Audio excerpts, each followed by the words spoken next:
Kothagudem mayor పీఠంపై ఉత్కంఠ వీడింది. Congress CPI మధ్య deal కుదిరింది. చెరో 2.5 ఏళ్లు పంచుకోవాలని నిర్ణయించాయి. ముందుగా సిపిఐ 2.5 ఏళ్లు, ఆ తర్వాత 2.5 ఏళ్లు కాంగ్రెస్ మేయర్ పీఠంపై కూర్చోబోతున్నాయి. ఇప్పుడు నో కాస్ట్ కాఫ్ సిరప్ తో 60 రూపాయల విలువ గల ఇన్హేలర్ పూర్తిగా ఉచితం. దెబ్బకి దగ్గు జలుబు మాయం. కొత్తగూడెం కార్పొరేషన్ ఎన్నికల్లో కాంగ్రెస్ కూటమి 23 డివిజన్లలో విజయం సాధించింది. సిపిఐకి 22, బీఆర్ఎస్ 8, బీజేపీ 1, స్వతంత్రులు 6 డివిజన్లలో గెలుపొందారు. ఎవరికీ మ్యాజిక్ ఫిగర్ రాకపోవడంతో హంగ్ ఏర్పడింది. కార్పొరేషన్ మేయర్ పీఠం దక్కబోతుందనేది ఉత్కంఠ రేపింది.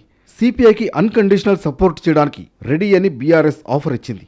కానీ చివరకు మిత్రుడైన కాంగ్రెస్తో సిపిఐ దోస్తీ కట్టింది.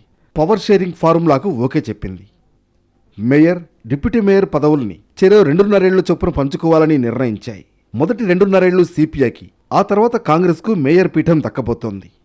కొత్తగూడెం విషయానికి వచ్చినప్పుడు మేయర్, డిప్యూటీ మేయర్ సెరసగం తీసుకోవాలని 2.5